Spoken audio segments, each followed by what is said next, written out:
যে সংগঠনের পক্ষ থেকে আমাদের উপর যত ধরনের জুলুম চাপিয়ে দেওয়া হয়েছিল আমরা সব ক্ষমা করে দিলাম। কিন্তু যারা সুনির্দিষ্ট অপরাধ করেছেন অবশ্যই তাদেরকে সেই অপরাধের শাস্তি পেতেই হবে।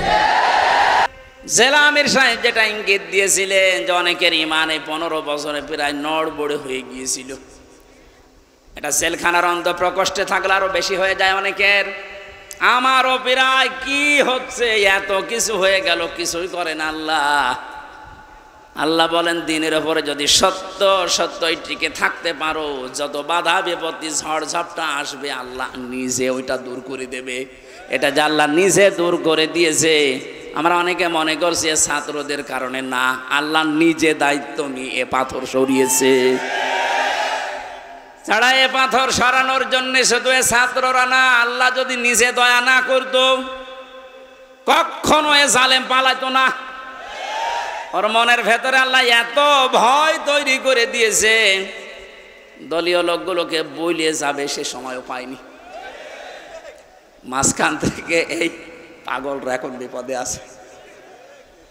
আমার মনে হচ্ছে পাগলগুলো বেশি অত্যাচার করেছিল এই যে হারুন আঙ্কেল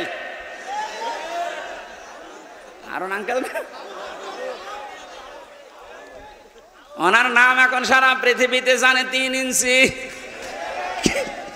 কি নাম দিয়েছে, মহিলারাও 3 ইঞ্চির খবর নেই, মেয়ে লোক সেও বলে 3 ইঞ্চি, ধরা পড়িস। 5 তারিখের পর থেকে আজকের এই 31 তারিখ পার হয়ে আজকের 1 তারিখ পর্যন্ত বারবার ঘোষণা দেখেছে আমাদের অভিভাবক যিনি, শুধু বাংলাদেশের না গোটা পৃথিবীর ইসলামী আন্দোলনের অভিভাবক তিনি এখন ডাক্তার শফিকুর রহমান। দূর থেকে উল্টাপাল্টা ধারণা করতে পারেন যে কি এমন উনি জেনারেল শিক্ষিত একটা ডাক্তার। আরে ভাই, তার ইখলাস জানেন, তার তাকওয়া জানেন, তার ইবাদতের খবর জানেন। আমি ছিলাম তার সাথে 4টা দিন। আমার তো মাঝে মাঝেই মনে হয় পৃথিবীতে কেউ যদি জিন্দা ওলি দেখতে চায়, ওই আস্তালায়, গাছতলায়, বসতলায় যারা বসে আছে বটতলায়, ওরা আল্লাহর ওলি না। আল্লাহর ওলি দেখতে চাইলে আপনি ওই লোকটার দিকে তাকিয়ে থাকবেন, ওটা জিন্দা ওলি। তার ইবাদতের মারটা আপনি খোঁজ পাবেন না। এই যে সকালবেলায় এই 65 বছরের একটা মুরব্বী মানুষ, সকাল বলতে রাত 4:30টার সময় ডাক দেয়, ওই সময় হাতে হ্যান্ডকাপ দিয়ে পায়ে বেড়ি দিয়ে কোর্টে নিয়ে যাচ্ছে। তবে 1-2 কিলোমিটার না, এই কাশিমপুর থেকে একেবারে কোর্ট পর্যন্ত যাওয়া আসা করতে প্রায় 7-8 ঘন্টার সময় লেগে যায়। এত কষ্ট স্বীকার করে রাত 8টা, 9টা, 10টার সময় ওনারে নিয়ে আসতো। ওনার যেন দেরি হয়, যেন ওনার কষ্ট হয়। ঘরে আসার পরে দেখতাম, বলতাম মুরব্বী খাবার খাবেন না, ঘুমিয়ে পড়েন। আমারে বলছে হামজা ঘুমাও।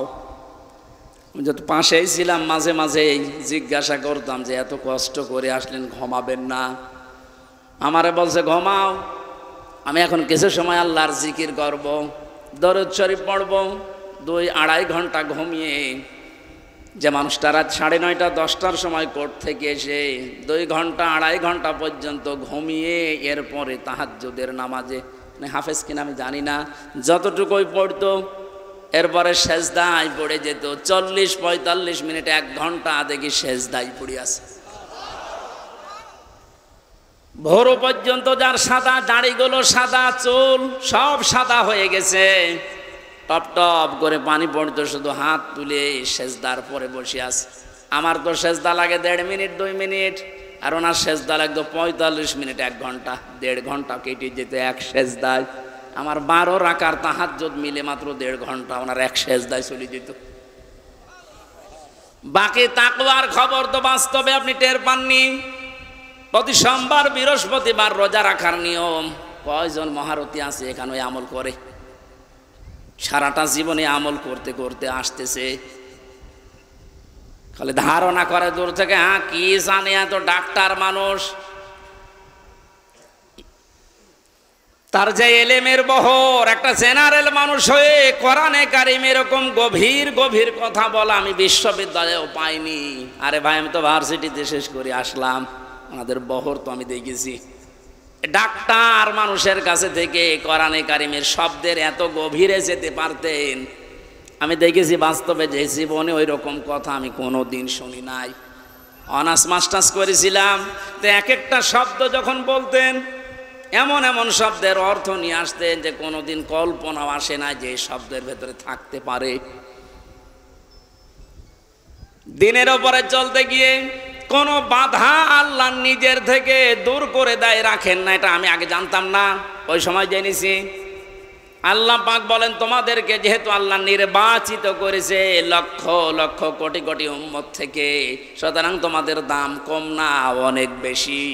তোমাদের পরে ঝড় ঝাপটা বিপদ আপদ আসবে আল্লাহ জানে, কিন্তু আসলে আল্লাহ থাকতে দেবে না, স্থায়ী হতে দেবে না। আল্লাহ নিজে দায়িত্ব নিয়ে ওই ঝড় ঝাপটা বিপদ আপদ তার নিজের দায়িত্বে দূর করে দেবে। আল্লাহ এইটাই করে দিয়েছে। এই কথা বলে না কেন? নাই তাই 15 বছরে কত মহারথী তো চেষ্টা করলো, সব চেষ্টায় প্রায় বিফল হয়ে গেছে। ছাত্র আন্দোলনের নামে যারা নেমেছিল এ মানুষগুলোর সাথে মাস্ট বি আল্লাহ আবাবিল পাঠিয়েছিল।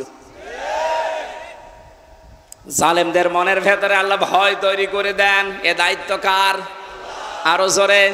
এটা তৈরি করেন কাদের কারণে? যে মানুষগুলোর ভেতরে ইখলাস আছে যত বেশি, তাকে দেখলে জালেমরা ভয় পায় তত বেশি। আমরা 15 বছর অনেক জালেমকে ভয় পেয়েছি তার অত্যাচারের কারণে, আর আমিরে জামাতকে এখনো জালেমরা ভয় পায় তার তাকওয়ার কারণে।